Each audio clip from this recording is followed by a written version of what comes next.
a war in Libya today. Libya is at the doorstep of the European countries like Britain and France. Britain and France, as you know, are leading the war against Gaddafi in Libya. But 5 weeks into the war against Gaddafi, Britain and France were at a loss. They were running out of munitions, and they were calling on the United States for help. It's just 5 weeks into a war, a very selective war in Libya.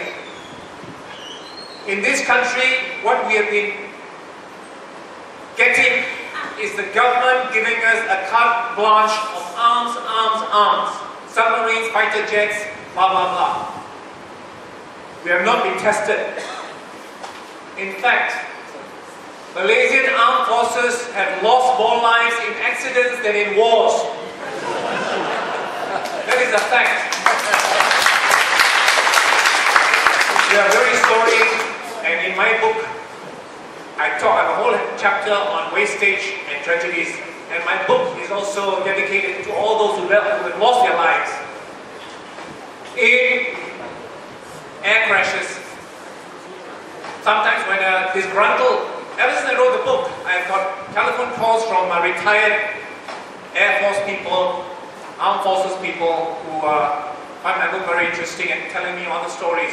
But every time an Air Force chief or an armed force chief retires, listen to his farewell speech.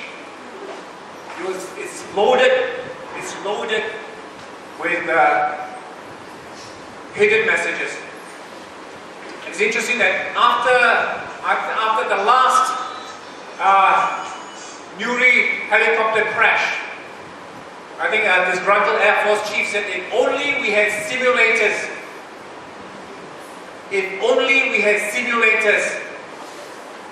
we could have cut down on these deaths. And straight away, you know what the defense minister said? We cannot afford simulators. You can afford, the Hawks will cost about 1.6 billion. You can afford 1.6 billion. Mahathir went to buy them from Margaret Thatcher in 1994. That cost, the whole arms deal was 5 billion. You can buy so much Hawks, but you cannot afford simulators that could have saved lives. The Air Force chief was very angry. But the defense minister says, well, we can't afford it. Can you imagine that? Headgear for the soldiers being flogged by some unprincipled contractors. And the contractors in the armed forces are very much like what they call a revolving door. Armed forces people going out to join defense contractors. Just like in our energy department, energy industry, TND. Top civil servants leaving TND and joining the local contractors. I'm sure there is a civil service protocol that says that is not allowed. That is very close to some form of corruption. Because if you're a contractor and you want to have a contract, you can give incentive to such people so that in the end you promise them a job. That is what happens also in the US. And that is why this industrial military complex that President Eisenhower warned against in 1961 is something that we should bear in mind. And this is what I caution in my book, that there's a rising domestic military-industrial complex in this country. The government justifies it by saying that it is doing good to the economy. But if you think that in proton, if you think that in energy, if you think that in transport, there's a lot of corruption in the industrial military complex.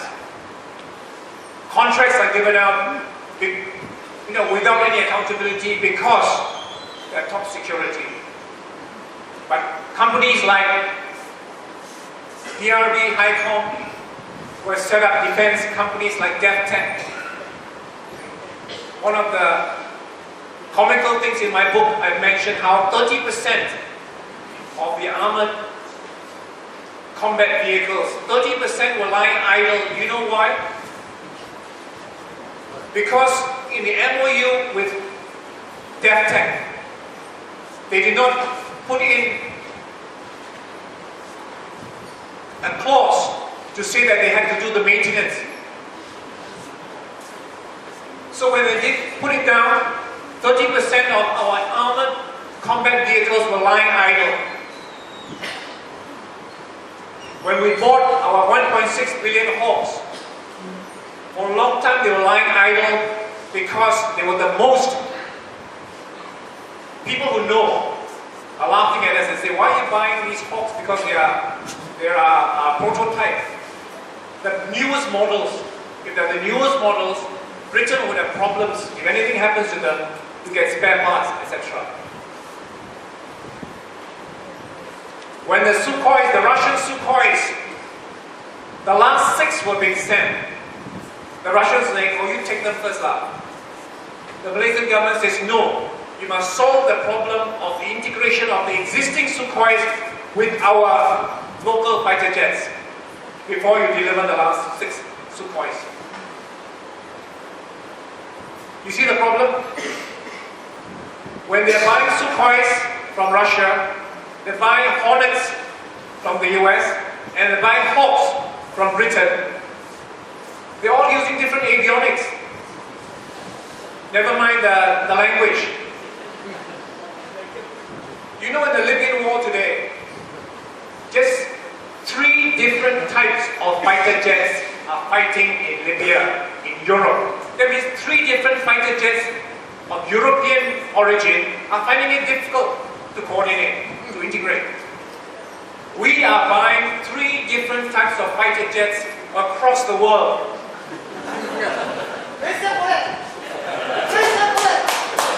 Malaysia tentu boleh. Okay. And whenever we write these, it's very funny how the so-called defense analysts saying, oh, you guys don't know what you're talking about because you're comparing apples to oranges. But they do not give you the specs. But sometimes the basic model is there. But it's the fact. It is the fact that avionics and arms systems are very expensive. In fact, The Economist was saying just a few months ago that in 2050, one fighter jet is going to cost the equivalent of the entire GDP of the poorest country in the world. One fighter jet. And that is because every fighter jet from these countries are equipped with customized, bespoke avionics and bespoke arm systems. That is why we should ask this country whether this is what we want.